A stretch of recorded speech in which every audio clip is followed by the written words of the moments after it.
Now, from Global News Studios at Corus Quay in downtown Toronto, this is Decision Ontario.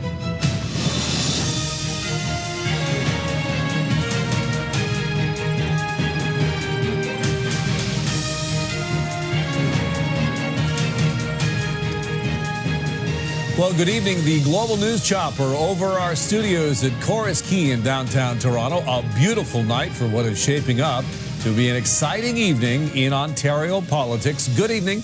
I'm Alan Carter. And I'm Farah Nasser, and welcome to Decision Ontario, Global's election night coverage. The campaigning, the mudslinging, the plot twists have all come down to this moment. In less than 60 minutes, the polls will close, and we'll learn the result of your vote. Now, we have the three-party headquarters covered off for you. Jamie Marocker is with the Progressive Conservatives in Etobicoke, Mark Carcassole with the NDP in Hamilton, Shalima Maharaj in North York with the Liberals. And we have reporters covering key races today as well. We're in ridings from across the GTA, from the east in Ajax to the north in York Simcoe, out west to Etobicoke and Mississauga, Brampton, and further down the 401 into Guelph. And tonight, we're coming to you from all of our platforms, online at globalnews.ca, over the airwaves with Global News Radio, and of course, right here on your TV screen. Now, for those of you watching, here's how you can follow along. We got a clock counting down to when the polls close. Plus, right down here at the bottom of your screen, you're going to see the overall race with the leading and elected count, the chiclets, as we call them, right across the top there. And just under that, the races in the individual ridings, along with the numbers for the 124 seats. 124 ridings are up for grabs this year in Ontario. And for those of you who are listening or just watching television with your eyes closed, we'll keep you in the loop every step of the way. And for the most immediate results, you can always go online, too, to globalnews.ca. Now, most polls across this province are going to close at 9 p.m. But Elections Ontario says there are 7 ridings experiencing problems right now. That's going to delay some of the results. They include Bay of Quinte, Essex, Glengarry, Prescott, Russell, Simcoe North, York Simcoe, York South Weston, and Kiiwetinoong. Now, once the numbers start coming in, they're going to be tracked by our decision desk. Global News is working alongside a team from Wilfrid Laurier University to break down the numbers and give you the big picture. There they are. And that's Barry Kay from Wilfrid Laurier University, who is going to be helping us break down those numbers and trends. But ask yourself, what has happened since the last time we did this in Ontario? In 2014, at this point, Kathleen Wynne was pretty hopeful. And in a couple of hours from this point in 2014, she was over the moon because she had just won a majority government, returning the Liberals to majority status. So what happened since then? Well, there are 3 things that really have hurt the Wynne administration. The first began pretty quickly after she won that majority. The Sudbury by-election scandal. You may remember this. What happened is that the NDP MPP who had won in Sudbury in 2014, 6 months later suddenly resigned. So there was a by-election. And Ms. Wynne decided that Glenn Thibeault, an NDP MP, a federal politician, would make a much better candidate for the Liberals than the young man who had previously run.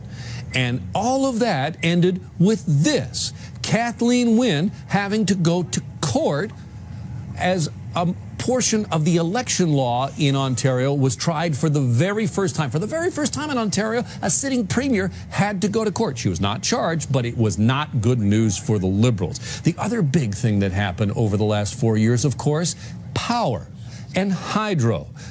Global News documented a number of cases of people having to live without any power, transporting water, trying to run generators because they simply could not afford their power and had been cut off. Midway through her administration, Kathleen Wynne said this is something that they just did not get on top of fast enough. The Liberals pivoted halfway through and said, well, you know what we're going to do? We're going to lower everybody's hydro price on average by 25% and do that through deficit financing, but the damage had been done.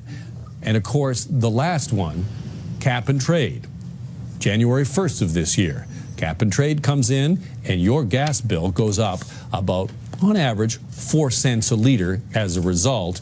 Of course, Mr. Ford has promised if he wins tonight, that is gone. So Alan outlined some of the reasons there, but still, Kathleen Wynne started this race in it to win it. We have seen, though, a huge reversal in fortune for the Premier and leader of the Liberal Party. Let's bring in our Shalima Maharaj to talk a bit more about that.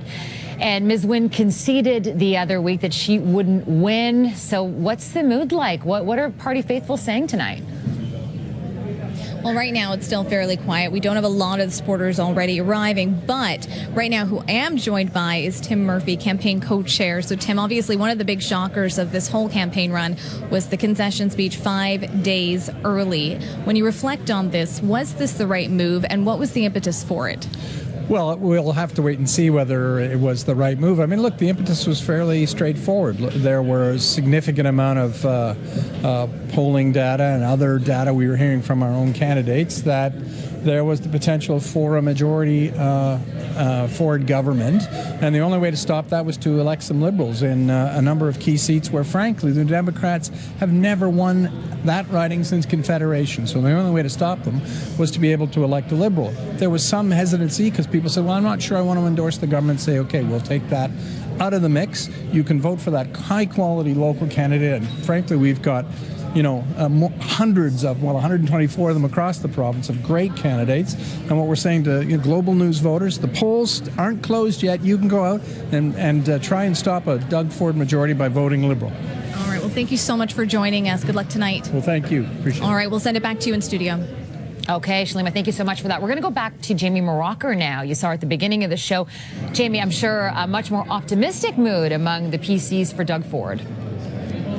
That's absolutely right, Farah. There's lots of excitement here today, and I have to say that we are in the center of Ford Nation. I walked around the room a little bit earlier, and it doesn't so much seem to be lifelong conservatives who are here at Congress Center, but rather hardcore Doug Ford supporters. They came here specifically to see Doug Ford, and they will be seeing him not long from now. He's set to appear here at the Congress Center and watch some of those results roll in around 9 o'clock this afternoon. We did see Doug Ford out this morning. He made his way down to the polls. He cast his ballot with his family by his side, and he is spending the first part of the evening with his family as well. We'll see more of that in just a little bit. But again, like I said, this is absolutely Ford Nation. They are all hopeful that Doug Ford is not only going to become the next premier, but that he's going to bring with him a majority government. I'll send it back into you.